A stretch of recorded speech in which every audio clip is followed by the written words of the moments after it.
Bismillahirrahmanirrahim. Rabbi zidni ilma warzuqni fahma waj'alni minas sholihin. Amin. Semoga dengan membaca doa tadi video yang Ibu sampaikan dapat bermanfaat kepada kita semua.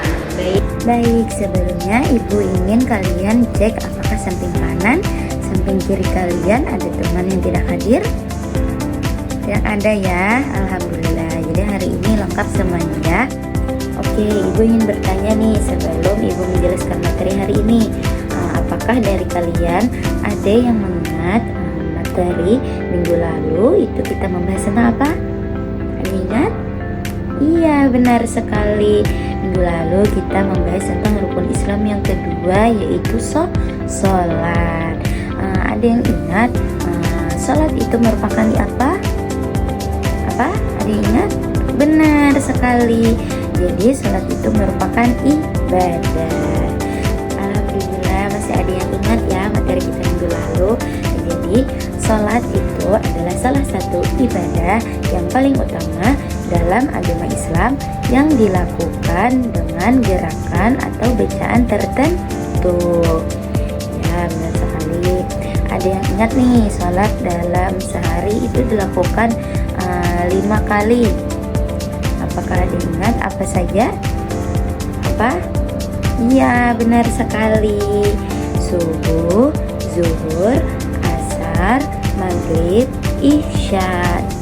Jadi itu merupakan sholat yang kita kerjakan dalam sehari-hari. Alhamdulillah kalian sudah paham materi kita minggu lalu.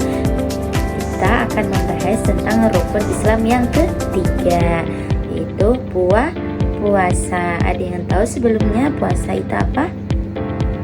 Iya, benar sekali. Puasa itu merupakan menahan diri. Jadi sebelum kita memulai materi, Ibu ingin sedikit menjelaskan tujuan kita mempelajari materi hari ini. Yang pertama, kita akan mengetahui pengertian bahasa. Yang pertama, kita akan mengetahui pengertian puasa secara bahasa dan istilah. Yang kedua, kita mengetahui rukun syarat puasa. Yang ketiga, hal-hal yang dimakruhkan. Dan terakhir, hal-hal yang membatalkan puasa. Selanjutnya ke slide pertama. Baik, di dalam slide pertama ini ada pengertian puasa secara bahasa, yaitu bentuk masdar dari soma yasumu wasiyaman yang artinya menahan atau mencegah. Untuk secara istilah yaitu puasa adalah menahan diri dari segala sesuatu yang membatalkan puasa dari terbit fajar sampai matahari terbenam, dimulai dengan niat. Lalu gimana nih agar puasa kita bernilai ibadah atau sah? Maka kita harus mengetahui syarat dan rukun puasa. Di slide kedua ini ada syarat puasa, yaitu syarat wajib puasa. Yang pertama yaitu beragama Islam. Jadi kita harus beragama Islam. Yang kedua, balik. Yang ketiga, berakal sehat. Maksudnya tidak gila atau mabuk. Yang keempat, mampu. Maksud dari mampu yaitu kuat melaksanakannya. Tidak sedang keadaan sakit. Yang kelima, suci dari haid dan nifas. Itu khusus perempuan. Yang keenam, terakhir menetap atau mukim. Maksudnya tidak berpindah-pindah. Contohnya nih, tidak berpindah-pindah. Ibu mempunyai rumah di Amuntai, lalu ibu habis zuhur pergi ke Banjar di rumah ibu. Lalu habis asar ibu pergi lagi ke Amuntai, ke rumah ibu yang di Amuntai. Maka ibu tidak bermukim. Apakah puasa ibu wajib? Tidak, karena ibu tidak menetap atau tidak bermukim. Lalu di slide keempat ada rukun puasa. Itu terbagi dua. Yang pertama niat, dan yang kedua meninggalkan segala sesuatu yang membatalkan puasa mulai dari terbit fajar sampai matahari terbenam. Jadi dua itu merupakan rukun puasa. Kalau kita meninggalkan rukun puasa, maka puasa kita tidak akan sah. Baik, sebelum ibu melanjutkan, apakah ada yang ingin ditanyakan? Oh, tidak ada. Baik, kalau tidak ada, ibu yang akan bertanya ya. Misalkan nih Silvana lupa membaca bulan Ramadan. Lalu apakah puasa silvana ini sah? Apa? Silakan dijawab. Iya, benar sekali, tidak sah karena niat tadi merupakan rukun puasa. Kalau kita meninggalkan rukun puasa, maka puasa kita tidak akan sah. Terima kasih. Baik, Ibu akan melanjutkan ke slide berikutnya, yaitu tentang hal-hal yang dimakruhkan saat berpuasa. Yang pertama yaitu berkumur-kumur yang berlebihan. Jadi contohnya ya, seperti Ibu nih puasa hari ini, lalu Ibu ingin sholat zuhur. Biasanya kan berwudu berkumur-kumur ya, itu 3 kali. Lalu Ibu ternyata berkumur-kumur 6 kali, maka kumur-kumur Ibu itu berlebihan, maka puasa Ibu akan makruh. Betul sekali. Yang kedua, menyikat gigi atau bersiwak setelah tergelincir matahari. Yang ketiga, memperbanyak tidur ketika puasa. Jadi kita tidak boleh juga memperbanyak tidur ketika berpuasa, harus memperbanyak ibadah, membaca orang tua, dan bersedekah. Yang keempat, berbekam dan disuntik. Yang kelima, sengaja melambatkan berbuka puasa. Jadi kalau sudah waktunya berbuka puasa, kita harus mempercepat berbuka. Baik, sebelum Ibu melanjutkan, apakah ada yang ditanyakan? Ya, silakan Tiara, ingin bertanya apa? Ya, bagus, terima kasih pertanyaannya. Jadi Tiara tadi bertanya ya, bagaimana Bu seandainya Tiara menyikat gigi habis zuhur waktu asar, apakah boleh? Apakah puasa Tiara tetap sah?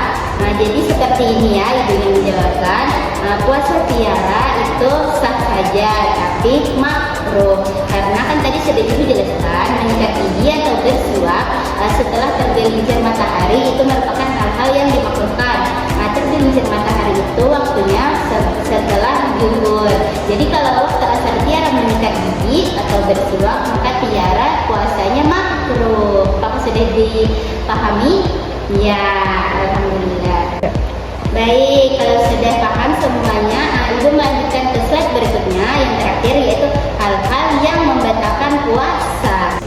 Yang pertama yaitu makan dan minum dengan sengaja, itu sudah jelas membatalkan puasa ya. Yang kedua, murtad, keluar dari agama Islam.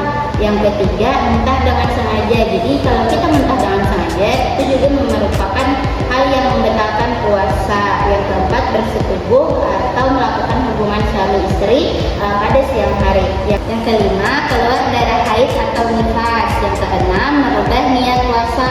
Ini contohnya ya.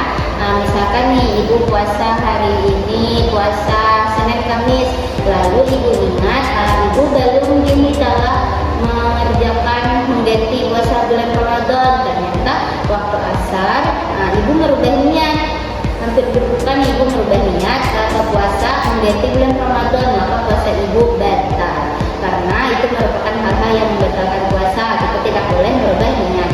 Yang terakhir yaitu hilang akal karena mabuk atau pingsan atau gila. Baik, sudah selesai materi kita hari ini. Selanjutnya Ibu ingin memberikan kalian tugas. Silakan dikerjakan di rumah masing-masing dan dikumpulkan minggu depan.